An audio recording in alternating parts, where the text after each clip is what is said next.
This is the Be One Change One podcast, where our mission is to help listeners define values, practice integrity, and inspire change. Our vision is to mentor men and empower them to achieve more by taking responsibility for shaping their own lives. He's Cass, an evolving man who has been shaped by adversity and continues to grow through his imperfections. And he's Roscoe, an imperfect work in progress that tries to suck less every day. Between us, we have over 40 years of Air Force fighter pilot experience with countless hours as trainers, instructors, and mentors. Join us and learn to take responsibility for your own life as we dive into subjects from leadership to resilience to vulnerability. Be the one who changes their course. Be decisive, driven, and purposeful. Set the example for others. Lead. We wish we'd had this show when we were younger men. Be the one.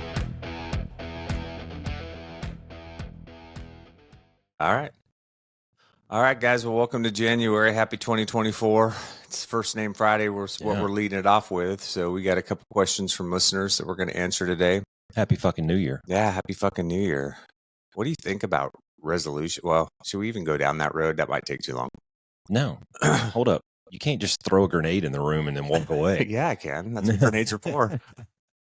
You're not supposed to stand there with it. I think the idea of a resolution is not bad on the surface. I think the idea of New Year's resolutions is kind of bullshit. Because I think if you are resolute and you really want to make a difference and change in your life, then you won't wait until New Year's to do it. Yeah. I think you should start today. And I was having this conversation last night. We were out at a function, and a lady and I were talking, and she was 3 or 4 glasses of wine in, and she was asking me about 75 hard. And she was a little bit taken back by doing, like, chomping that much, taking that big of a bite at one time. For somebody who's not accustomed to that lifestyle, exercise, diet, reading, disciplined about drinking and eating and no alcohol, like that is, if you're not used to those things, then that's a lot. And this is why I hate New Year's resolutions, because I think people go into it and they think, well, starting on the new year, I'm just going to become a new person. Dude, it doesn't work that way. Yeah. You have to slowly build this. How many times have we said this, man? You start small, little habits, one habit at a time. Focus on one thing. Take 3 or 4 months and just build the habit of going to the gym 3 times a week. Yeah, you got to have a lot of self-discipline to do something as kind of big as 75 hard. Right. Well, one of the things that she was saying was, she goes, well, let me think about it, and I'll probably start on New Year's on January 1st. I said, no, you won't. If you're not going to start tomorrow, then you won't start then. If you do start then, you'll make it 2 weeks and you'll be done. Yeah. And the point is, people, I think, go into this new year with this idea that they're just going to be remade into this new person, and it doesn't work that way. Yeah. And this is all be one change one shit, man. Yeah, well, you see it all the time. I mean, I see it all the time because the gym I go to, there'll be a whole influx of new people in January. Oh, yeah. And none of them are there in February. That's right. So, middle of February, it's a ghost town again. Yeah. So, well, now you take that, and if you were to just try to build the habit, and this is my only resolution that I'm going to do, and God, if you want to wait until the first of the year, whatever. But if you just said, you know what, I just want to build the habit over the next 90 days of going to the gym 3 times a week. And then after 90 days, maybe you say 4 times a week. Yeah. That's how you start, man, is you start slow. And then after, 120 days, you're going to the gym 4 times a week. And you say, you know what, I need to curb my diet a little bit. So let me make some small tweaks there. And I've told you, one of my goals every week is to eat 5 salads. That's pretty easy to do once you build that habit. Sure. So, or I'm going to cut out this snack. Yeah. Or get into the habit of maybe you don't eat after 8 o'clock at night, or that's a big one. Like things like that, right? Yeah. So, or drinking a certain amount of water each day to get your system, make sure you're hydrated, and so your system can flush itself. Yeah, there's all those little things that you can do, and you can do them one at a time, and then slowly, steadily build towards achieving whatever that overarching goal is. I'm with you. I don't think I've ever done a New Year's resolution. I just think they're bullshit. I probably have, but I fell into the same trap as everyone else. You're not committed to it. It's an idea. Yeah. It's not a commitment. Yeah, for me, even today, it's just, hey, what's something that I want to fix about myself, and then I'm focusing on that for a little bit, and then when I think I'm getting there, then I'm going, okay, well, what's next? And that's kind of just how I move out on it. Yeah, I told you. I was telling you the other day about how a couple of months ago I did a trip over to California for a week, and all I did was work out and read because I needed a reset. Yeah. I tried to eat pretty good. I mean, I'm kind of eating not fast food, but pre-made food or restaurant food or whatever. And it's really hard to eat healthy when you're doing that kind of stuff. It is. Even those salads have 3,000 or 4,000 calories in them. A lot of them do anyways.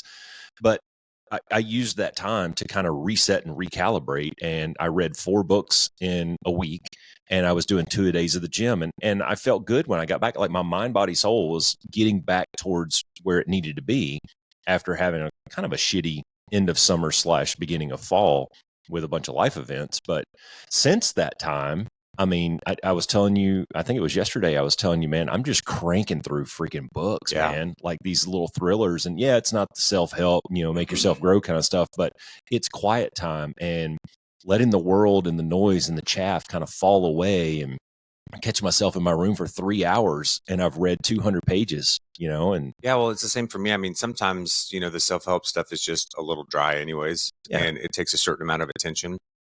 And I don't always have that attention, but I think sometimes those other books too, they kind of activate a different part of your mind. That's why I like the sci-fi stuff, because it kind of, I'm not a real creative person. And it kind of, it allows me to kind of activate that creative part of my mind. Let your imagination run. My imagination running and try to visualize what visualize what the guy's trying to tell me on the page. And so, no, that's good shit, man. And that would be, going back to the resolutions, to put a bow on that, that would be my recommendation to someone is set small goals. Yeah. And just try to work towards those and get 1% better every day. Yeah. Because this is a continuous improvement process. It is. Not to use the CIP phrase, but it is, right? And I think that's why a lot of people struggle with New Year's resolutions, because it's like this one big, huge goal all at once. And it's way too much. It's overwhelming. Yeah. Well, how do you eat an elephant, man? One bite at a time. Right. And that's where I think that a lot of people lose sight of the fact that it took you years to get to the point that you are right now. You're not going to unravel that in 30 days in January of 2024. Yeah. Okay. So it may take you years to untie all that stuff. Yep. So be prepared for a long journey and realize that it's not going to be full of victories. I mean, you can set it up to where you get small wins, but there's going to be some hard days. It's going to be cold and windy outside. You're not going to want to go for that walk. Or, man, that chocolate chip cookie looks really fucking good right now. And I haven't had a chocolate chip cookie in 30 days, So just have a little grace and have a little patience and things in moderation, man. Yeah. Anyways. All right. So the 2 questions that we got from listeners that we're going to answer today is the first one that we're going to talk about is, how do you move past something that you were passionate about that maybe didn't work out? And the context that it was sent to us in is, hey, I played football in high school and I wasn't able to go to the collegiate level for whatever reason. And I really had a passion for that. And what do I do now? Right. Because there's kind of this hole. I feel like there's this hole in me. And that applies to a lot of different things, which we can talk about. Then the next one that we'll go into is kind of pros and cons from working at home. There's a lot of remote work opportunities these days coming out of COVID. A lot of businesses have shifted to that, and so we're going to talk through some of that stuff. Yeah. So let's talk about the passion one first. And when I was thinking about this and how I wanted to frame it, I thought, this is applicable to you and I in a lot of ways. Yeah, I wrote the same thing down. Yeah. Because 20 years of doing something I was extremely passionate about. And then all of a sudden you hang up the flight suit and it ain't there anymore. That's it. Right? Somebody hands you a flag and that shit's over, man. And you got to figure out how to pivot. That's right. And so the first thing, I broke it down into a couple of different things that we can talk through. Cool. But I think kind of from an overarching perspective, the first step is, I think it's okay to give yourself a little bit of time, because you got to kind of honor the dream that was lost.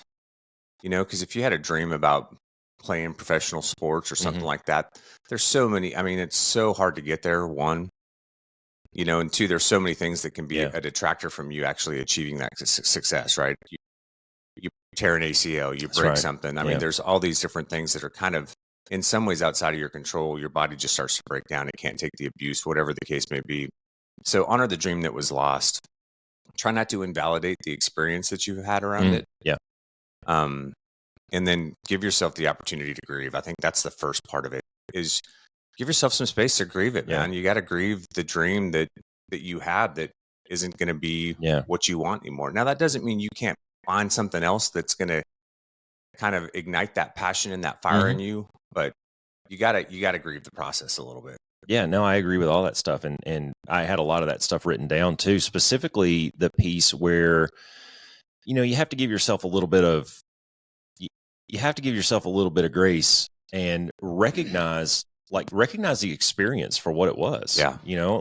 Not everyone who goes through high school or college plays sports. So you were given and took advantage of a tremendous opportunity.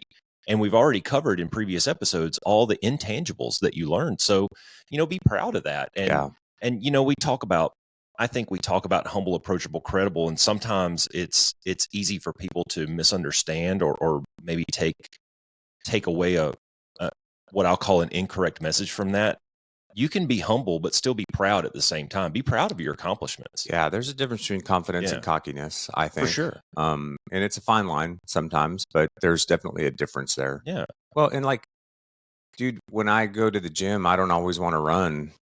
But what I try to tell myself is there's a lot of people that can't run. Yeah. That's valid. There's a lot of people for whatever reason, can't do it. And I can. So I'm going to be happy about that, and I'm going to go fucking run. I had the same conversation with Katie yesterday about driving the hoopty, my $100 car. Yeah. She goes, I am not getting in that car. I said, do you know how many people out here don't have cars that would love to have that fucking car? Like, let's go cruising in the hoopty. She still won't get in it. Yeah. Well, and then from an overarching kind of wave tops perspective too, before we get into kind of grief, I think the important thing to recognize is change is inevitable. It's going to happen, right? You're going to have to make a change at some point. Yeah. And the reality is what it really comes down to is how do you move and flow and bend with that change? Mm-hmm. And what do you look for? It goes back to opportunities and things like that, right? How do you position yourself? Because I don't know anybody that's still in the NFL 20 years later, except for Tom Brady. Even Tom Brady had to hang him up eventually, exactly. So change is inevitable. It's going to happen. Yeah, but perspective can help you through this a little bit, and realistic expectations can help you through it a little bit too. And the story, I know I've told this story before on the show, but a good friend of mine worked really, really hard to become a fighter pilot and get in a cockpit. And then he retired, and I was talking to him on the phone, and he says, I'm thinking about doing this, that, and another with these businesses and whatnot. And I said, dude, did you ever consider for a second that being a fighter pilot was not your purpose? Like maybe that's just a piece to a much bigger puzzle that was preparing you and giving you the skills or the intangibles or some kind of situational awareness towards getting to what your real purpose is. So guys, don't try not to look at it as a failure or an indictment of your worth or whatnot. The fact is it's like decimal points of 1% get to go to the bigs, and hopefully you had a coach along the way that set realistic expectations for you and didn't fluff up your ego and give you this false perception of your actual capabilities. Rather, what I would encourage people to do is take an honest assessment of yourself and go, you know what? I can't run a 4.340, so I don't deserve to be at that level. Yeah. Yeah, absolutely. And so going back to the grief piece of it, because that's really the first part, I think, is like you were saying, you just got to give yourself some space and some time to grieve it and not invalidate the experience that you had. It's okay to be a little bit sad. Yeah, sure. And there's kind of three parts to grief. There's loss, longing, and feeling lost are things that people can experience in grief. And I think that the important thing to focus on with grief too is, there's no time frame for it. It's not linear either, right? Yeah. You can feel really good one day. Like I know this when I was going through my only divorce. How many divorces have you had? Just one. And some days you may feel really good. You kind of have a positive outlook. Everything's going well. And the next day, dude, you're like in the darkest pit of despair. Yeah. Something happens and you're like, oh my God. And all that emotion or all that stuff comes rushing back and floods your brain. And you're like, what the fuck is going on? Right. And so it'll ebb and flow a little bit. So just realize that and recognize that, and just continue to kind of work through it. And then one thing that Alicia actually mentioned to me, which I thought was really good that I didn't have the words for, but I think this is a good way to phrase it, is common humanity. You're not the only one that is experiencing it. Now, that doesn't mean that your experience isn't unique to you. Yeah, but you're not the first person to go down this road. There's tons of people that are going through divorces. There's tons of people who have had to give up on a dream, potentially, athletes, things like that. I mean, things happen, right? So what you're experiencing is normal. So that's really what I'm getting at is normalizing it a little bit. Try to have a little bit of a positive outlook on it too. I know it's tough sometimes, but I was having a talk with a dude not too long ago that's he's trying to get this startup going where he mentors people through processes like this. And the example that he threw out to me was he knew a professional baseball player. This kid had been playing baseball since he was like 6 years old, right? Got up to the pros, got up to the bigs, was on the mound in the bigs and blew out his elbow. And he went and got the surgery and they kicked him down to the minors. And he realized while he's there in the minors, and I mean, the kid's like 25 years old, right? He realized, I'm never going to make it back to the show. I know that. He just had this epiphany that, I know based on the competition and the other people that are there, and now I've got this surgery and maybe I lost a couple miles an hour off my fastball or whatever, but he realized that he wasn't going to make it back to the show. So one of the coaching points to those people is try to have a positive outlook, man. Appreciate the experience for what it was. And you got to do something that very few people got to do. Yeah. So be positive on that. And then debrief it and get the lessons learned. Annotate and write down some strengths and weaknesses that you have. And because of that experience, you no doubt gained something from it. And, maybe it was just being at an elite level of competition or, being in a locker room full of bros sharing a common mission. I mean, these are very good things that you can take on to other endeavors. Yeah, absolutely. Yeah. And there's skills or, the discipline that it took to get to whatever level you achieved, the things that you learned, all the coaching lessons that you learned, even just at the high school level, if you had a really good coach, those are things that are transferable to so many other aspects of your life. Well, look at a guy like Ed Milet. All right. Ed Milet's big, famous entrepreneur, multimillionaire. And he thought that his purpose in life was to play professional baseball until he got to college and he got hurt. And what did he do? He took all that energy and all that experience and all that knowledge of how to perform at a high level and how to max out his own life. He actually wrote a book called Max Out Your Own Life. But he took all of that knowledge that he had gained over the years of playing competitive sports and he pivoted that into entrepreneurship. And now he's like world famous entrepreneur and he's got the #1 podcast. I mean, the guy's he's a legend, Yeah. The other thing I would say in that grief process is just to check the expectations that you had of yourself. That's right. So there's a couple of things that go into that. One, are you being way too hard on yourself? Like was what you had in mind maybe a little bigger than what you were capable of achieving? I fall into that trap bad. Or, are you grieving this because it was important to you?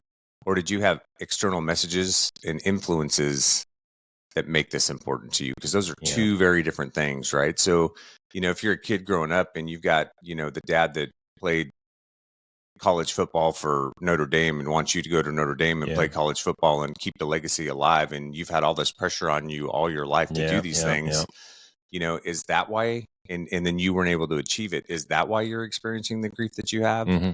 Or is it something that was really internal to what you wanted to do, right? How about the flip side of that coin? How about the kid who is mediocre at best, but he's been told how awesome he is his entire life by his close circle of support, when really, dude, I mean, you're second string, you're a 2. And, I kind of went through this with Nikki a little bit where Nikki really enjoyed playing sports. He really did. He had a passion for it. He loved playing sports, but he knew that he was a 2. He knew he was a 2. So his senior year, actually his junior and his senior year, but his senior year, they had him write down 3 goals on a note card and hand them to the coach. And his goals, I forget exactly all 3 of them, but one of them was he wanted to play every position on defense. And the other one was he wanted to be a starter by the end of the season. So he sets his goals out there and he starts working hard at it. Well, he knew that he wasn't going to get on the field on Friday nights under the lights at every position on defense. So he took it to practice and played on the scout team on defense. And he ended up at the end of the season, they gave him a plaque for the scout team defensive player of the year. That's awesome. Because he played every fucking position, man. Yeah. That was one of the things. Now, on Friday nights, he knew that he was a 2 and he knew he wasn't going to see the field very much. So what did he do? He found his role in the team as the tee holder. And he walked up and down that sideline with the tee in his hand. And every time Josh came over after a touchdown or for a kickoff or whatever, Nicky was standing on the 35-yard line with his tee. Here's your tee. And that dude still to this day will tell Nikki, I never had to worry about where my tee was. That's cool. Because, and as soon as the kickoff was gone, and the referees blew the whistle, Nikki was, have you ever seen the dog at Boise State? I was out there to get the Nikki tee. was the dog at Boise State. He ran out there and he grabbed that tee and he sprinted back to the sideline. And he's standing there on the sideline with that tee in his hand. And this goes back to what we've talked about before. Like, if you're going to be the tee holder on the team, be the best fucking tee holder that you can be, and make them put a statue in your hometown that says the best tee holder in the world lives here. Yeah. So that's what I have on grief, is just recognize it, and give yourself the opportunity to work through it. And then the way you do that is with self-compassion. So, and that's just first part of that is just being kind to yourself, right? Like, don't be a critic. Don't be the critic to yourself and talk about how awful you are. Don't get all that negative messaging going on inside your brain. Just recognize that you're in a bad spot, you're hurting, but you can move through it, right? We can add some resiliency practices to it that'll help us get out better on the other side. I think something that can help with that, man, is if you want to back it up a few steps and go back to self-awareness that we talk about all the fucking time on the show. Yeah. If you have a high level of self-awareness and you can objectively look at yourself in the mirror, that's going to help you set realistic expectations of your performance later down the road. And I'm not talking about being self-deprecating by any means. And I'm guilty of that really bad. I'm very self-deprecating on myself. You're very hard on yourself. I am. And part of it is because I like to achieve things. I like to be a top performer. And I know the process of how to get there. Sometimes you fuck it up, though. Yeah, you do. Sometimes you fail. Like, we recorded an episode the other day and it just didn't fucking work. So what do? You capture the lessons learned, you move on. But I think that self-awareness piece, and then setting appropriate expectations for yourself. If you're a 2, know that you're a 2. And I think that will in turn help with that grieving process. Yeah, well, that self-inspection piece is a great segue into the next thing that I kind of wanted to talk to in regards to self-compassion, which is, you talk about it all the time, mindfulness. And I think some people have this idea that mindfulness is, I'm going to sit in a Zen position and, do some kind of thought exercise for 20 or 30 minutes or clear my mind. And that's not necessarily it, right? In this case, what I mean by mindfulness is just that you're mindful of your thoughts and emotions so that you don't allow them to, or so that you don't start to over-identify with them, right? Because like I was saying, you can sit there and go, oh, well, I'm such a piece of shit. Yeah. And what a loser I am, and you have this battle in your mind over what this means about you because you didn't achieve that goal or you didn't get to the next level or the next step. Yeah. And it's okay to have that thought process. We all do that to ourselves, but recognize it and just go, okay, yeah, I feel like a piece of shit right now, but I'm not but don't internalize it, right? That's the key. You may feel like a piece of shit right now, but you're not a piece of shit. So just let it go and let it go on. Because if you do, then that's going to be like, well, I'm such a piece of shit. Nobody's ever going to want to hire me. Nobody's ever going to want to work with me again. There's no team would ever take me now. Yeah. There's all these things, and that will prevent you from finding opportunity down the road potentially, or being able to just pivot. Because basically when you do that, when you start to let those thoughts overtake you, that can lead into shame, right? And then we get in that whole shame spiral that we talked about in the shame episode with Alicia. That can really hold you back as well. So I want to stay on mindfulness just for a second here. I read a really good book, and the title of it was Mindfulness, and it was written by a couple of doctors. And imagine that we're sitting here and we're looking out the window and the wind is blowing and leaves are going across the yard out there.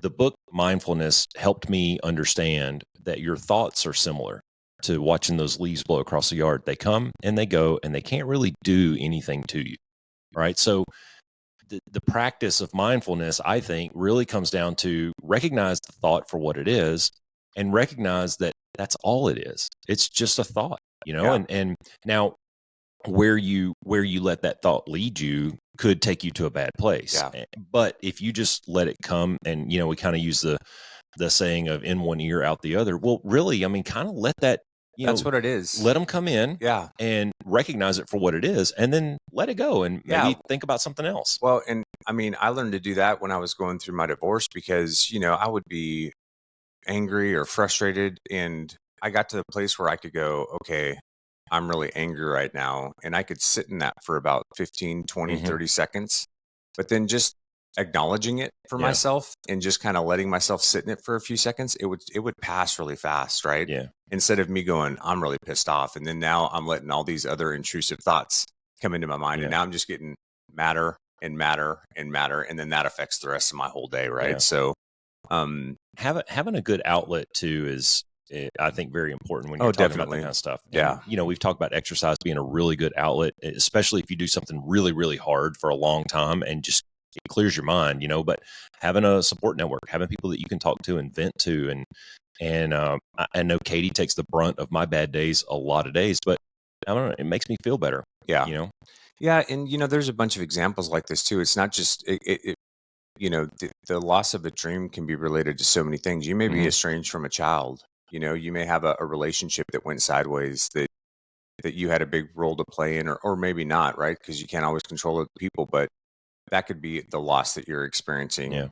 And again, going back to that common humanity piece, part of that self-compassion is recognizing that you're not alone. I mean, AA exists for a reason because you're not the only alcoholic. Yeah. And there's support structures there. That's right. Because people need support. All those people are there for the same reason. They're all there for the same reason. They're all going through the same things. That experience, again, may be unique to them, but they're all struggling with the same. But that's why programs like that work, though, is because people go in there and they lean on each other. And you had a good day, but I had a shitty day, and we can share in that. And you go, well, know what? I've had shitty days before too, but today I had a good one. And I don't want that mindfulness piece to get lost on people, and it is challenging. It is super challenging. It takes a lot of practice to do that. And there's a lot of good techniques out there. You can Google them and read them, or, just focusing on your breath is one of probably the easiest ones to do. And, you're going to screw it up than it seems. It's very hard, and my time to do that. A lot of people will say that they start their day with a little bit of meditation or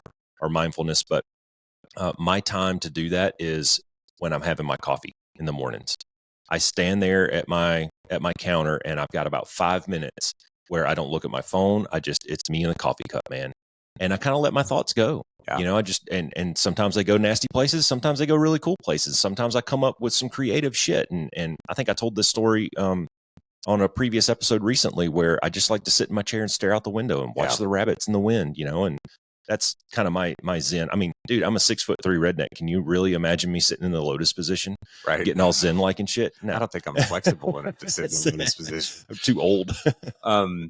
But going back to, you said something just a few minutes ago, and I think what was important about that is recognize that you also need to validate what you're feeling for yourself, because no one else may do that for you, right? That's really up to you to do. So, and then don't internalize it as your fault. Be careful of the slippery slope to let that turn into a pity party, though. Yeah, for sure. And that's not what I'm suggesting here, right? Be mindful of what you're experiencing and your feelings. Try not to internalize that where it leads to something bigger than it needs to be. And then as you work through that grief process with a little bit of self-compassion, then I think you can get to acceptance. Yeah. And you know what? You may have to accept something every day for a while. It may be a thought or a feeling that comes up pretty regularly at the beginning. That's part of that process of grief. That's true and that's valid, but there's opportunity in the acceptance too, where let's take this for example. Okay. I started playing guitar when I was very young, like 18 years old. I've been playing guitar, and it didn't take me long to realize that I wasn't going to be on a big stage with, Stevie Ray Vaughan and some of the greats. Talent aside, I didn't put in the effort to do it. So, the expectation, I had to manage that a little bit, but that doesn't mean that there's not opportunity there. You played football in high school. High school's over and you're not going to put the pads on ever again. But you know what you can do? You can play flag football at college, or you can find a group of bros and get together on the weekends, or you can get into coaching. You remember that old saying that those who can't do, teach? Mm-hmm. You may not be able to do it anymore, but you can get into some coaching. And man, I fell into that, dude. When my kids got older and they wanted to play football, I knew that it wasn't my time to put cleats on anymore. So I picked up a whistle instead. Yeah. Yeah. That's a great example of how you can pivot. So let's say you got, maybe sports is really big to you, right? And so the question to ask yourself is why? Is it the physical aspect of it? You just like pushing yourself in the physical piece of it really hard? Is it the team aspect of it? Yeah. Because you can find a team in a lot of different places. Yeah. Is it just the strategy of football and figuring out the X's and O's and how do I come up with a defensive game plan? That's great. Yeah. Well, and you know what? If that's it for you, coach. Yeah. pivot to coaching. Or if it's the physical aspect, go become a physical therapist and go work for a team. Well, and be in that environment that you enjoy so much, and be around that people in that culture that meant so much to you. Go back and be a part of it. You can do it in a bunch of different ways. It doesn't have to be with pads on the sidelines. That's great, man. And I remember having this exact conversation when you and I were in the 425th. We were sitting there having a Jack and Coke one day, and you go, Roscoe, I don't know where I'm going to find the rage of getting the strap on that jet. Yeah. Where am I going to find that? Well, I found mine in coaching, man. So coaching and studying football and getting into the strategy and the tactics and the planning of it, that became my new 3-1. I mean, instead of going into the vault and studying tactics and how to kill bad guys every day, I was going to YouTube and learning how to break down 4-3 defenses. Yeah. And so there are outlets that you can find. And you know what? If it's the physical aspect, get into CrossFit. That's a one-man show, man. Sure. Army of one. Yeah, there's a bunch of things you can do, right? You can go enter different competitions, CrossFit competitions, or there's the mutter stuff, or whatever the case may be, right? There's a bunch. But again, it goes back to self-inspection, because you've got to take the time to sit down with yourself and go, okay, why is this so important to me? Find out why it's important to you. Like, what was it about this that drew me to it so much? And when you can figure that piece out for yourself, you can find a way to pivot to get that back in your life, and to not have that hole you feel in your heart or your soul or whatever anymore. And so, you know how many pickup basketball games are going on? Or, I mean, you can go to rec leagues. You can go to just about any gym or any open court around town and find a couple of guys that'll play basketball with you if that's your thing. I enjoy playing basketball, and I like it when we get the boys together and we go shoot hoops. It's fun. It's the camaraderie. It's talking trash. It's a little bit of competition, which I think is very healthy and important in your life. But you can continue your passion as an amateur or as a hobby. If you thought that you were going to be the next Tiger Woods, but you get to, the end of high school or college and you realize, man, I'm sorry, I've got a, 0 handicap or whatever. I don't really speak golf, but I don't either. You're not going to be Tiger Woods.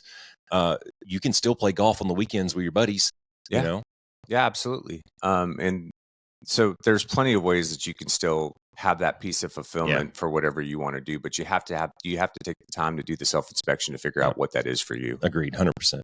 And then the other thing I'd say on acceptance is just remember that you can accept something even if you don't like it. Oftentimes we have to do that. And most of the time you have to do that. I haven't talked about this on the podcast, and I'm not going to go into a lot of detail, but I'm estranged from my oldest daughter. And I don't like it. There's no part of that I like at all. Because I love her immensely.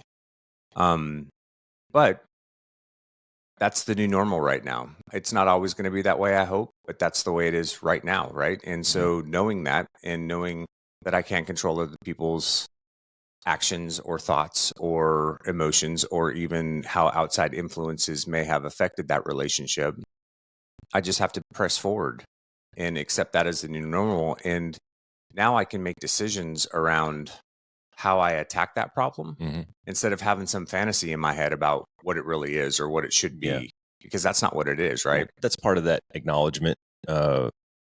Acknowledge that it sucks.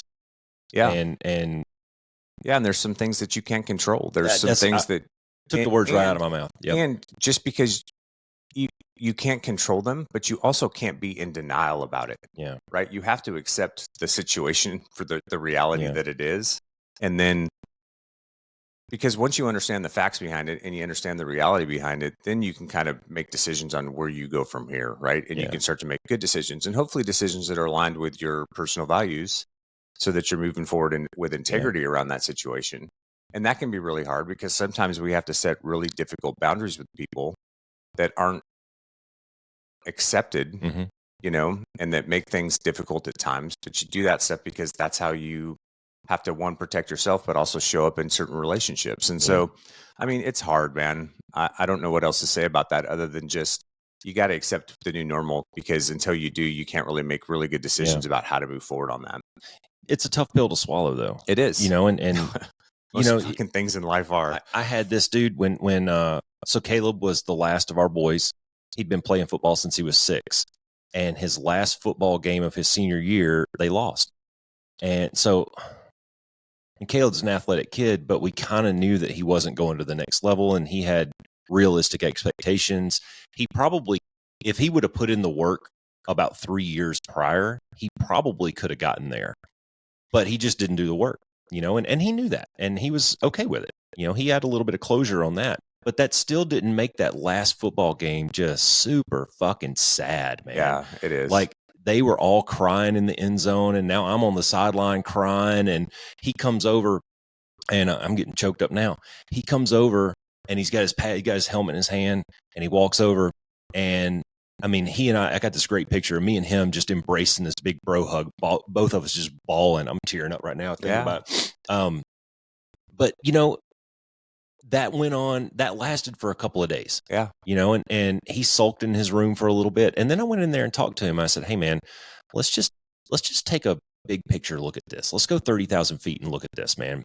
You got to experience something for the majority of your life. Like, as far back as you can remember, you've been playing football.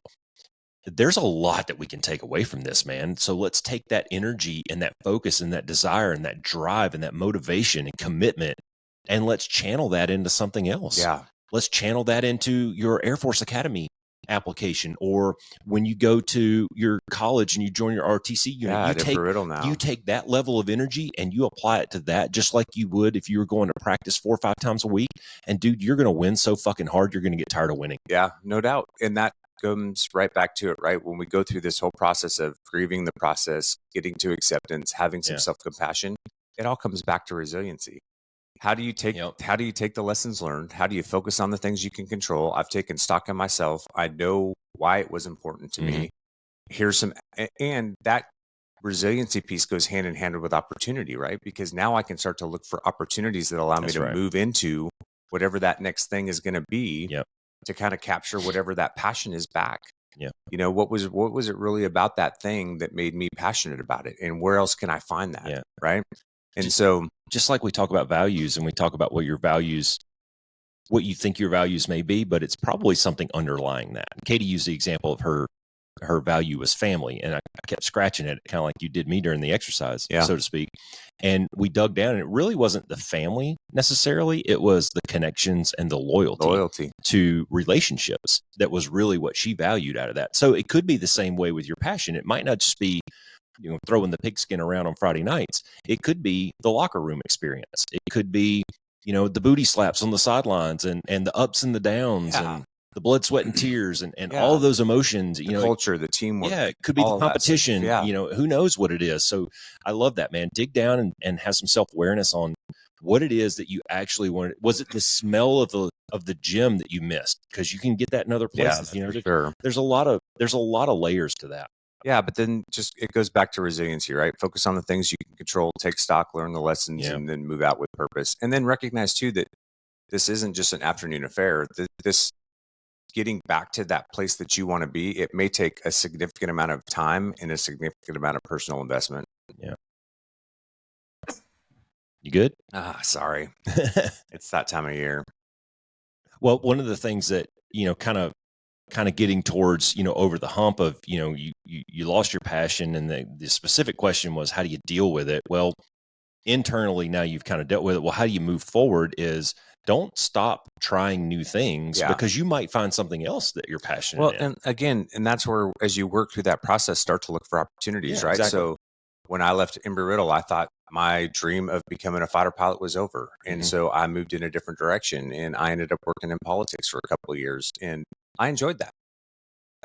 And I learned so much about people and relationships and the game that has to be played sometimes. A lot of that stuff really helped me in my career in the Air Force. Pieces to the puzzle, man. I mean, I learned a lot in those couple of years that I worked in politics. Yeah, that's awesome. As well as communicating, how to communicate effectively, whether it's written or orally or whatever. And so there's all these things that are just building blocks that add on themselves that help you get to where you want to be eventually.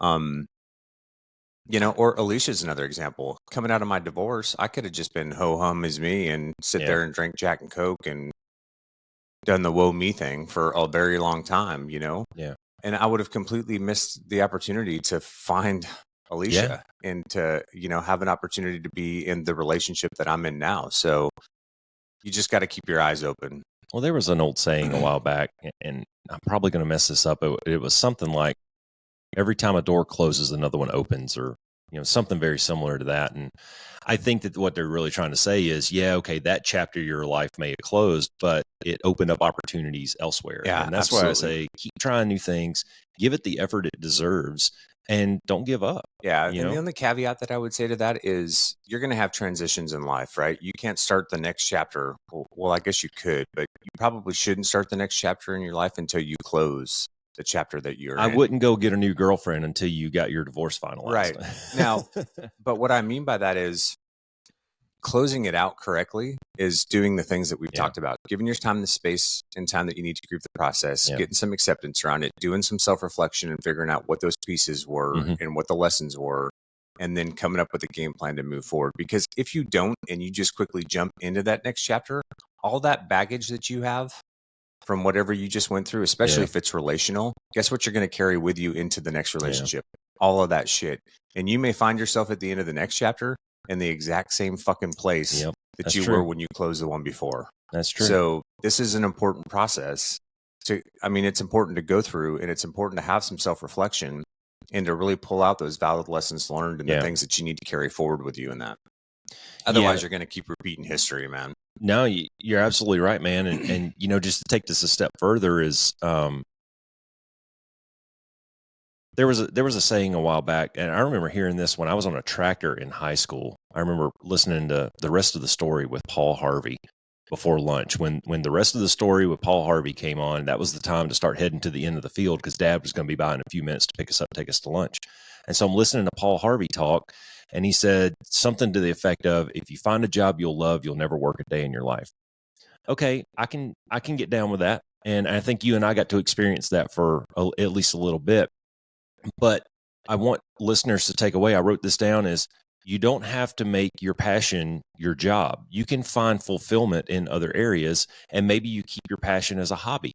I wrote down that there's a difference between the purpose and the passion. The passion is self-fulfillment. The purpose may be the fulfillment of others or other processes or whatever. So clear distinction between the two, but just realize that maybe you weren't destined to be a football player for the rest of your life. Maybe you were destined to be Bill Belichick and be one of the greatest coaches of all time. Yeah. And your experience playing football laid the foundation for the shit that you're going to build later in your life. Yep. So don't lose sight of that. Yeah, absolutely. Yeah, that's pretty much all I got on that question, brother. What do you think? I feel like I need to hydrate. No doubt. Wow. That was a workout conversation. And for the listener out there, I hope we answered your question. Yeah, hope so. Closing out the passion stuff. Yeah. What's the next one? Working from home. Yep. I'll let you lead on this one. Oh, geez. Well, I have a little bit of heartburn with this because I've never worked from home. I've always enjoyed the idea of going to a job and then coming home. So I just preface that before I start throwing spears at anybody who works from home. I don't have any experience working from home. I do enjoy the days that I do get to work from home occasionally, but I enjoy the routine of having my day structured and getting up, putting on my clothes, going to work, and interacting with my fellow coworkers, and then coming home. And there's something cool about walking in the door at the end of the day and the dogs greeting me. And I don't know, it just makes me feel good. Yeah. So I wrote down a couple of the specific questions were, what are the pros and cons of working from home? So I wrote down, I just Googled and I made a couple of lists here, and we can just go down through them real quick. But obviously one of the biggest pros about working from home is extreme amounts of flexibility. You can pretty much script out your day however you want to. If you don't feel like getting dressed and you want to wear your pajamas all day, you can probably do that unless you have some meetings scheduled. Yeah. Well, here's a question for you. Do you think you like that routine because that's the routine we had in the military? Like in the military, your day's basically scripted for you. You know your showtime. You know what you're supposed to wear. You know what your tasks are going to be for the day. Yeah. You have a pretty decent idea of maybe when you wrap things up. Mm-hmm. And versus if you're at home, you kind of get to build that structure for yourself. I don't think it has to be structureless. You know what I mean? I think you can just build that structure for yourself. No, it's a good question. And I don't know if it was even the military specifically. It's just kind of the way I grew up. Yeah. I'm growing up on a farm. Yeah. You get up and you go to work. You can't farm from your living room. But the military definitely had influence on that. But, and this will lead into some other things. It's not just getting up and getting dressed and going somewhere else other than your house. It's what happens in that 8 or 10 or 12 hours that you're gone. The interactions that you have with other people, the conversations, the handshakes, those kinds of things, the eye-to-eye contact. I think that's important though, because I think, again, going back to self-reflection and self-inspection, are you an introvert or an extrovert? Because if you're an extrovert, then remote, being at home by yourself all day could be not the thing for you. You may want to find a job where you can be in and around people each day. We saw a lot of that all day long. Yeah. Well, you saw the extroverts going crazy, right?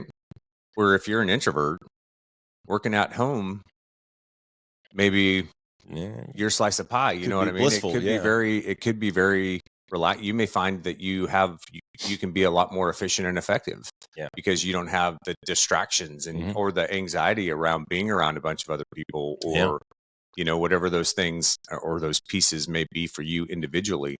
The only caution that I would say to that, because Alicia's an introvert, she works from home, and it's great for her, but we have to be mindful about still going and doing things and having social interaction, because it's really easy to pigeonhole yourself into just being a hermit at home for the rest of your life. So, so I sent you that article the other day, and the gist of the article, I found it on Yahoo, and I think it was from Fortune magazine, but it was talking about Gen Zers, this younger generation, and think about when they started transitioning into real life. It was right about the COVID time and the aftermath of that. And during COVID, I think companies writ large kind of realized that you don't necessarily many of them don't have to have a brick and mortar building. Yeah. Because so much stuff can be done virtually now, to include big board meetings and, rallying your team and team meetings, all that stuff. Yeah, can be all done that stuff. through Zoom. I mean, Microsoft Teams has made them billions of dollars probably. Yeah. So, there's that for sure. But the Gen Zers who have transitioned and now working from home, as I would probably categorize it, as a little more normal than it was, say, 5 years ago, a little more commonplace, maybe, with the advent of the technologies that are out there for that. But what we're seeing, though, according to this article, is you're seeing some of these young kids who get anxiety talking to waiters in restaurants. That is the opposite of what we're trying to get people to do on the podcast. We want people to be very confident about themselves. We want people to be, you don't even have to be an outgoing person. I just want you to be able to confidently communicate with other people. And if you get anxiety ordering food, you probably have a problem. Yeah, you might. I did pull some statistics. So the U.S. Census Bureau says about a third of adults overall report anxiety and depression in 2023, and half are between the age of 18 to 24. That's a big red light. 38% were between the age of 25 to 49. And anxiety disorder is the most common mental health concern in the U.S. and over 40 million, so 19.1% have an anxiety disorder, which means it's clinically diagnosable. Now, I think some of that is there's so much more information around all that stuff now, and there's been so much more exposure and recognition of those things in probably the last 2 or 3 decades. That's probably valid. That now we can name some of these things from a clinical perspective that they really didn't name in the past.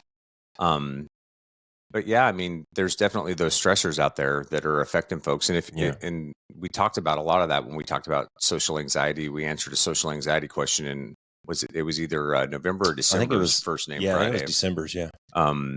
So with some tips and tricks and tools that you can use to kind of overcome social anxiety if that's something that you're struggling with. But I don't know, man. I guess I struggle a little bit with some of the blanket statements that are made about Gen Z, because I think that's true in every generation. I think there's just more awareness around it now, and so it seems maybe bigger than it is. It could be. Because I know my experience with Gen Z hasn't been. I haven't seen it to that extent. You know what I mean? Yeah, I think there's a lot of layers to this, though. There is, but have you seen it with your kids or your kids' friends or? Big can of worms. Yeah. Big can of worms. Fuck it. Let's go for it. I'm going to say I have 4 kids. All 4 of them are extremely different when it comes to this, right? I got kids that are very outgoing and social butterflies, kind of like Katie. And I got other guys or other kids that would just soon sit at home by themselves. I think it's tough, man. I think you hit some good points in there about, yeah, there's heightened awareness. There's obviously more science behind some of this stuff, and we're better at articulating exactly what it is, because now we're developing the language to be able to do it. There's some of these psychological studies, and sometimes that shit just takes time, man. And then obviously technology. I think as time goes on and technology changes or you can argue gets better or worse, however you want to frame it. But I mean, think about when you and I were in school, man. I remember going to college. My first attempt at college, 1994, there was no internet. Yeah. Like, it was a big deal that some of the classrooms were linked together via fiber optic cables. Yeah. That was a huge deal. I remember doing term papers on microfiche. The laptop that I took to college with me was the size of a phone book. I didn't get my first laptop until I was like 27 years old. Yeah, it was ridiculous. I mean, naturally, I think as technology changes, some of these things are going to change. And, I see it with the fighter pilots that are coming through the schoolhouse now, compared to some of us dinosaurs who are up there teaching. These guys are out there with they're ninjas on their smartphones and the computer things, and their ability to process information because they've been playing Call of Duty since they were 5 years old. I mean, and, you kind of laugh at that, but it's a thing. Like my kids can sit there, and let's not discount the idea either that when we wanted to be social when we were kids, you got on your fucking bicycle and you rode down to the neighbor's house, and you could always tell when a neighborhood meeting was going on by the amount of bicycles in somebody's front yard, or the garage door open, or trucks parked out front, or whatever it was. Nowadays, they get into an internet chat room on a video game. Yeah, and they're on Discord. Yeah, that's their hoop and holler time, and on one hand, it's awesome because it's effortless, and you got all your bros and you're talking smack to each other and you're playing a video game, and it's very socially interactive. Yeah. On the other hand, you're sitting in a fucking chair in your house, not going anywhere and experiencing life.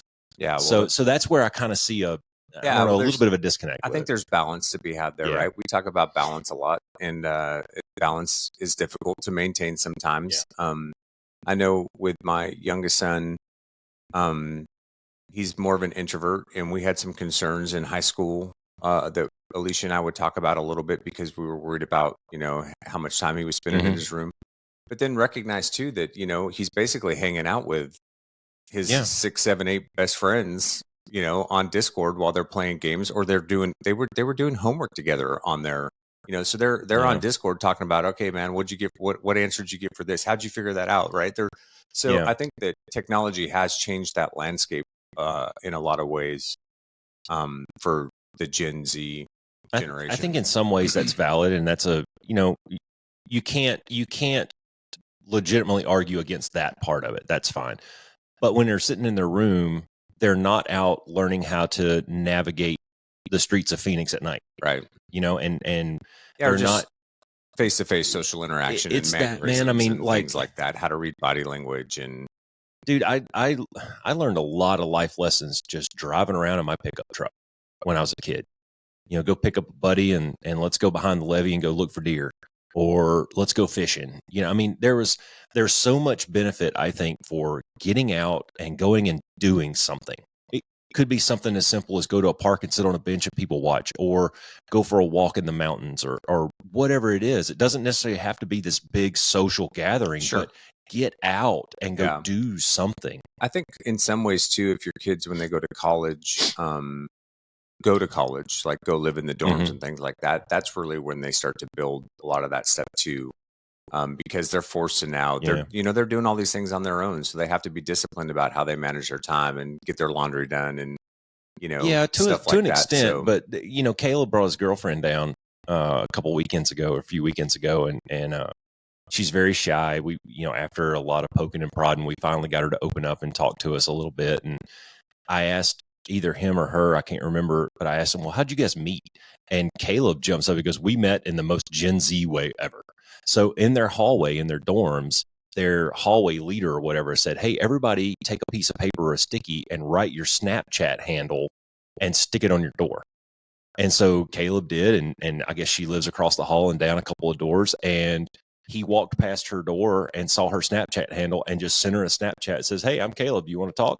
And they started a Snapchat or a text, or I don't know how that shit works really, but anyways, it took them a couple of days to actually get face to face. And Caleb was telling me, we kind of look back on it and laugh now. At the time, he was a little frustrated. He goes, Dad, I don't understand it. Like, she will sit there and Snapchat all night long, and they'll have these long chains of conversation, and then they sit face to face and they just stare at each other. Yeah, they don't. Yeah. So yeah, I mean, I think there's valid. definitely pros and cons to it, and it's very easy.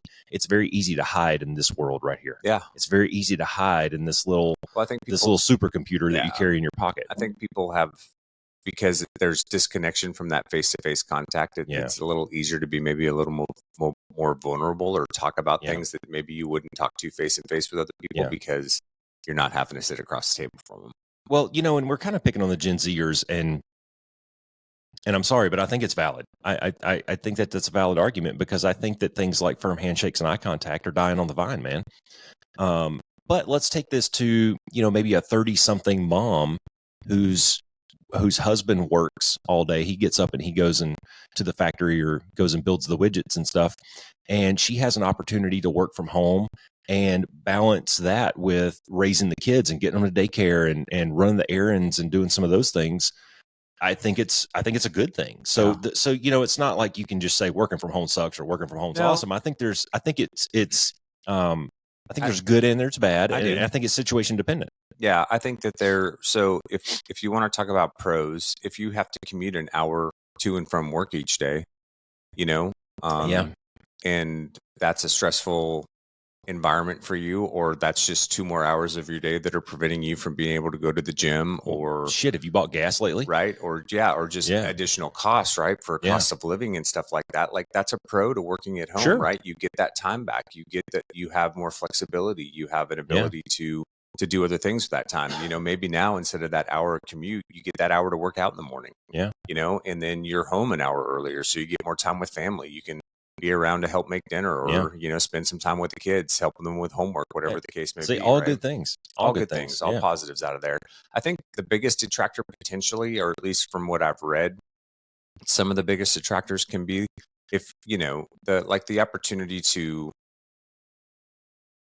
If you are working from home, I think it's important that maybe you find time every once in a while to go into the office and have a little face to face. Yes, and that was the point that I was going to make, was balance that. Yeah, you got to get in to make yourself known physically, and to shake people's hands, to get to know them outside of just the 30-minute Zoom call team meeting that you have each morning, to talk to your boss and get feedback, and let them know that you're engaged. Because I think that's what can happen, is because you're disassociated where everybody else is, you may not have the same level of opportunity to make a deeper relational connection with folks, or have the opportunities to show your boss that you're really engaged in what you're doing outside of just, the work that you do. Yeah. Or that maybe you're interested in pursuing other opportunities or going in a different direction and things like that. Well, look at it, something as simple as what we're doing right here, face to face.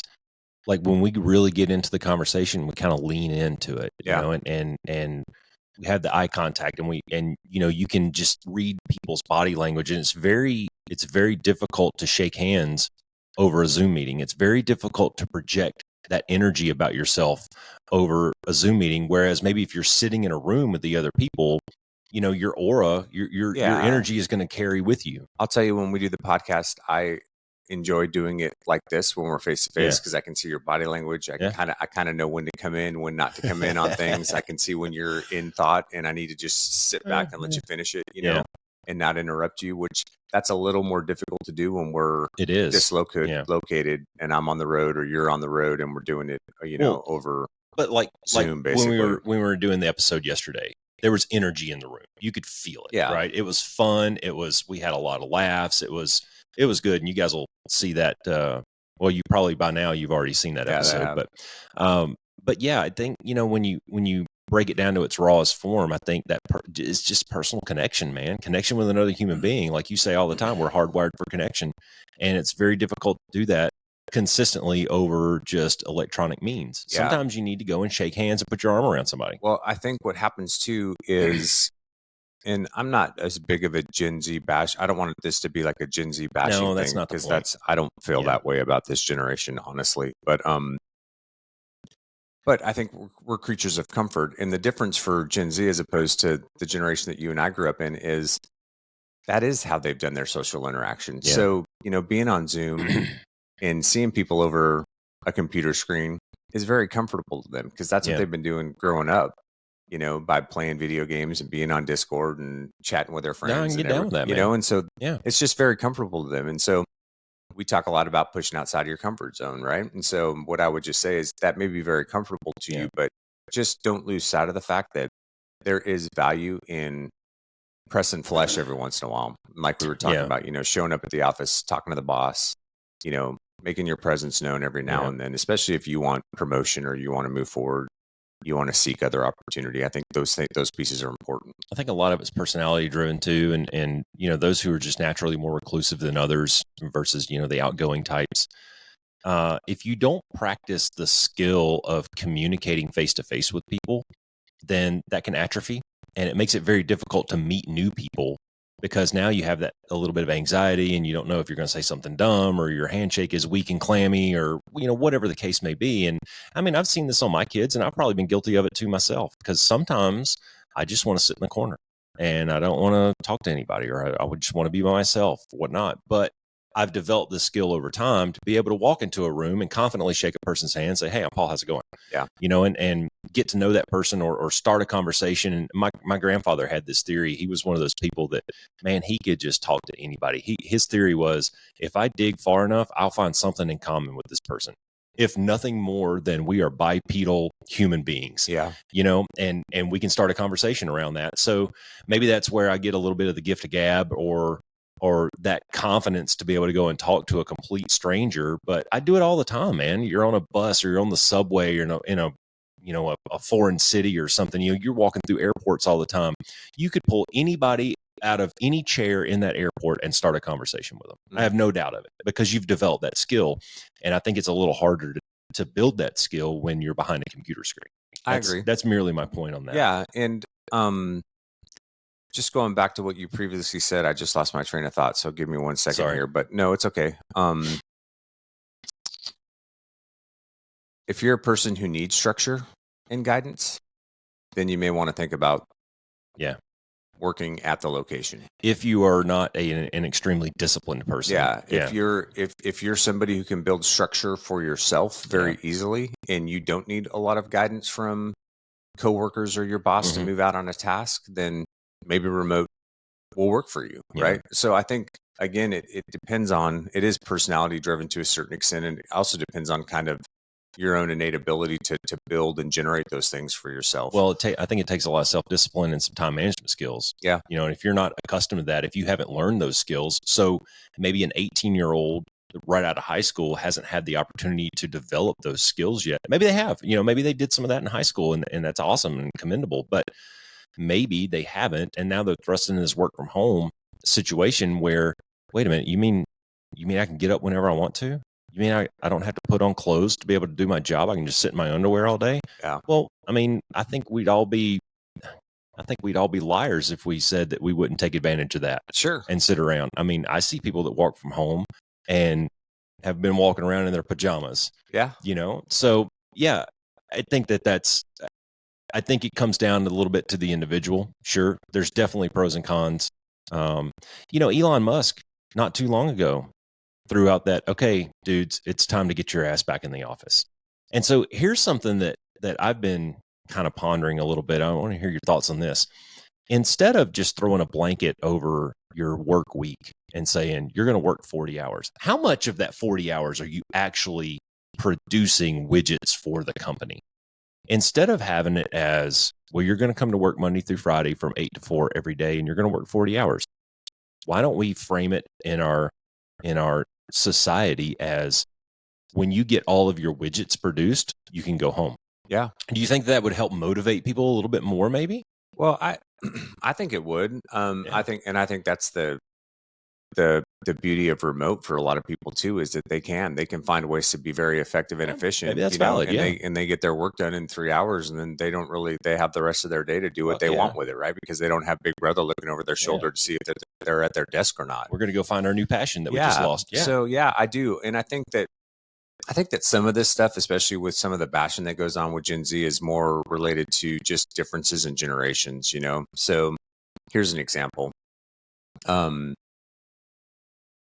Even the Air Force, think of it. We've talked about this on the podcast. Major corporations all throw out their values and stuff like that, and they post them on the wall. Well, great. What the fuck does it mean? Yeah. And how does it translate to me, right? And I think there has to be a recognition, too, that these guys have grown up in a very, they've grown up in an environment that's very technologically driven. It's very interconnected. There's a lot of collaboration that they've been exposed to through that. Well, it's easy, too.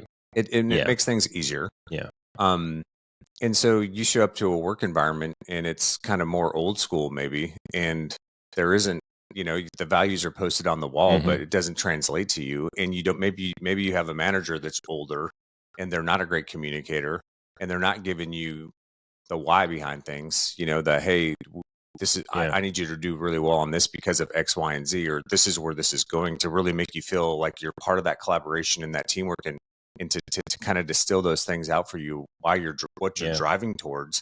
That could be really frustrating. Yeah. And I think that sometimes that gets pinned on that generation as they're not motivated, or, they want everything handed to them. Maybe they just need a little more information because they've grown up in in an age that's driven by information and being fed a bunch of information, and they're just not getting what they need from management. Yeah. Well, two things can be true at the same time. That's true. That all might, a but and that all might be true. They might also not like to go to work. Yeah. They might. I mean, and I was up in Montana a couple months ago, and Katie and I are staying at this hotel outside of Glacier National Park. And so I got up early one morning, went down, had my coffee, went to the gym, and I was swimming around in the pool, and the pool was technically closed, but I ran into the janitor. I was like, "Hey man, can I slip?" I mean, there's nobody here, right? Yeah. And he was in there checking the chemicals. He goes, "Whatever, I don't care." So I went and jumped in the hot tub for a few minutes, and then I swam a couple of laps to cool off. And he and I started a conversation, and I was telling him about my books and a little bit about what I was about and why I was in Montana. And he says, he started talking about the younger generation. He goes, "Man, we can't get anybody to work.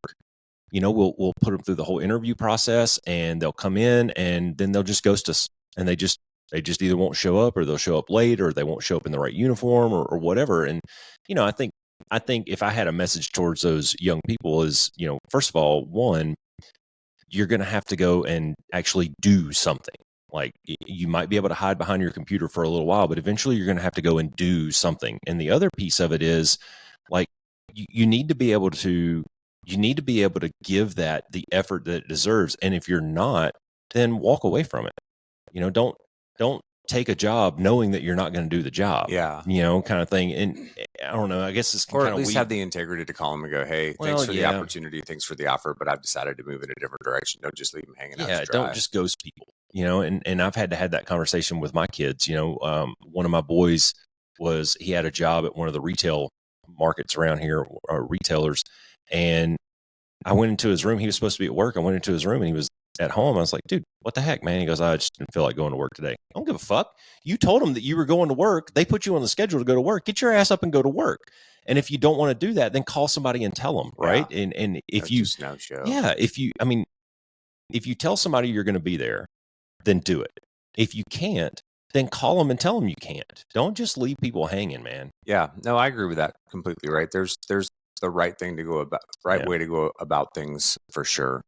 So, yeah, I think my experience with this younger generation to a certain extent too is, I think they have a little more awareness maybe than you and I had growing up in some respects. Like, I think they may what? Well, I think they may value that work-life balance piece of it a little more right out of the gate than you and I recognized.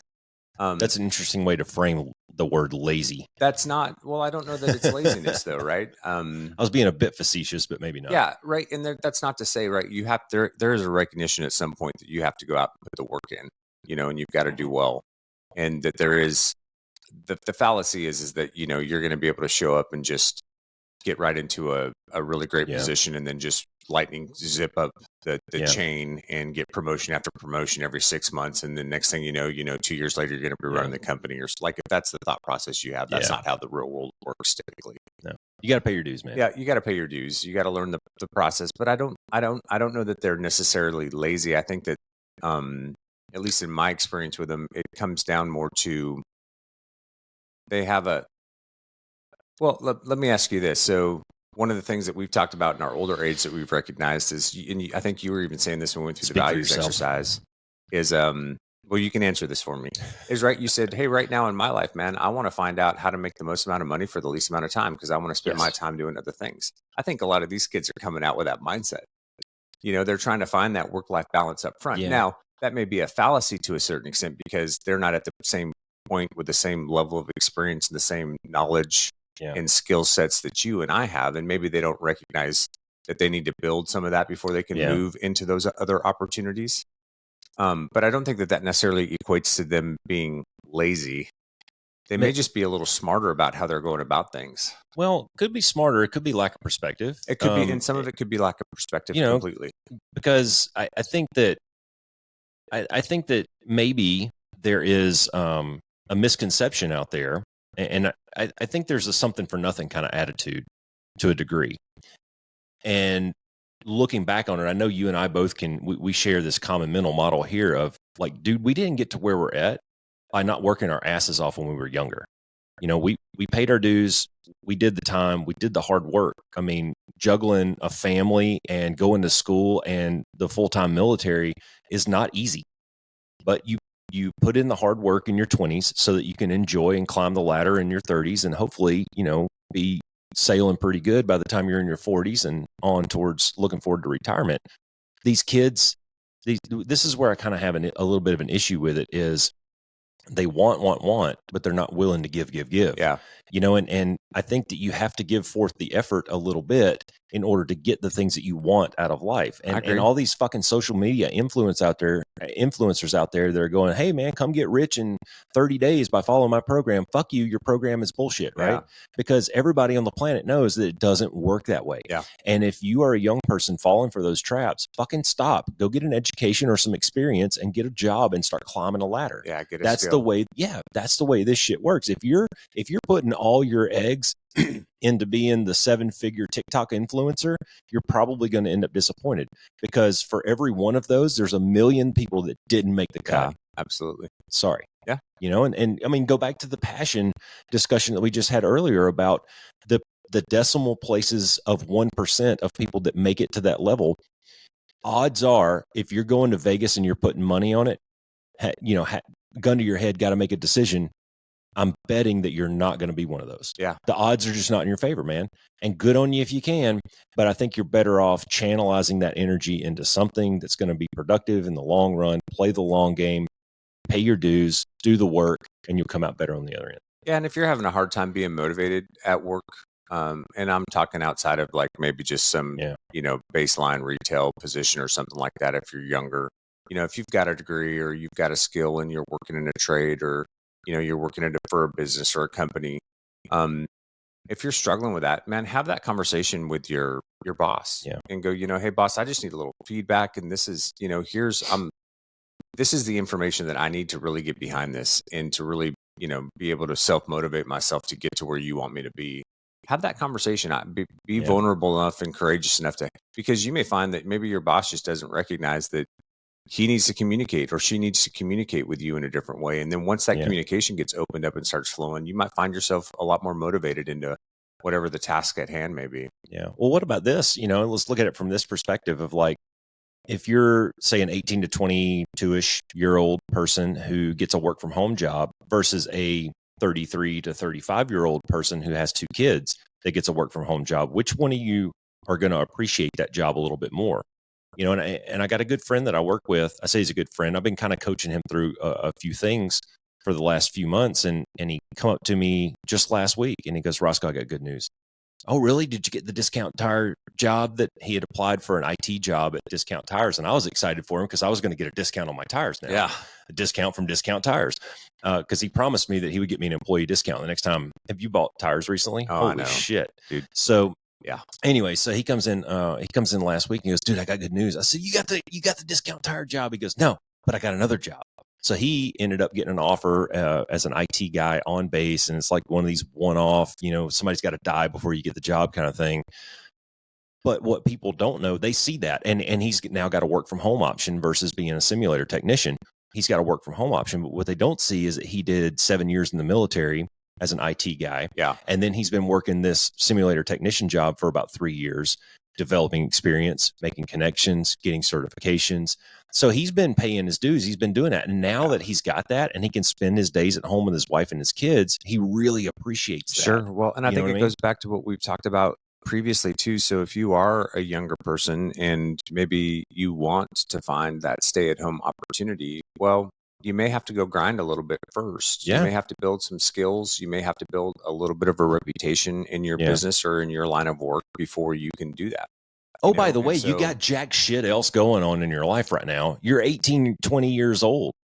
Now's the time to do that stuff. Go out and work the 12-hour days and make those connections and glad hand everybody that you see. And set that as an objective or as a goal. That goal being, hey, I would like to move into this position at one point. And then, you know what? If you know people that are in those positions, it goes back to the mentor piece, right? Ask them, dude, how'd you get this? What'd you do? What were the qualifications that you needed in order to be able to have this position where you're staying at home and you're doing X, Y, and Z? Because I'm really interested in that, and find out, and then go find out whatever those wickets are and start checking them off the list, and then eventually you will find yourself in a position with the opportunity to go do exactly what you're hoping to go do. I hope that the listeners see what just fucking happened here, because there's that dang big old knot. We just tied everything up together in that big old knot that we talk about. All the stuff that we've been talking about on all these episodes, the effort, the discipline, the self-awareness, the integrity, all that shit, man. It matters. It does. The stuff matters, man. I think that's a good place to just put a bow in this, or put a stake in this one. And sounds good to me, call man. it good, brother. All right. We've been talking for way too damn long, an hour and 15 minutes. Oh my gosh. Sorry, you guys. You get going, and it's an early morning. We've had our Komodo dragon and our new awesome B1 Change One tumblers. Yes. So checks in the mail if we actually get that out to the public. I don't know how we're going to do that yet. We'll figure it out eventually. Yeah, maybe we'll figure it out. If somebody's really desperate for a B1 Change One mug, then I don't know, give us a shout and we'll see what we can work out. Yeah. Only parting shot I have is believe in yourself. You are capable of greater things than you could possibly imagine. I guarantee you that. If you just put the work in, put yourself out there a little bit, you can do some really awesome things in life. So yeah, my parting shot would be Gen Zers, don't take it personal. I'm not picking on you, because like it or not, you're our future. So don't fuck it up. Yeah, no doubt. All right. Be the one. Be the change. Hey guys, one of the consistent topics we discuss on the B1 Change One podcast is the importance of resiliency, seizing opportunities, and choosing courage over comfort to achieve what is important to you. So if you're an outdoorsman, we would encourage you to explore Sick Bear Outdoors. That's right. Sick Bear believes in using the symbol of resilience to empower your outdoor adventures and to experience the wildness of life's trails. Sick Bear adopts the bear's approach by fearlessly embracing nature, standing your ground, and courageously facing challenges. Get out of your comfort zone at sickbear.com. That's SICBEAR.com. Visit sickbear.com for all of your individual and family hunting, fishing, or outdoor adventure needs.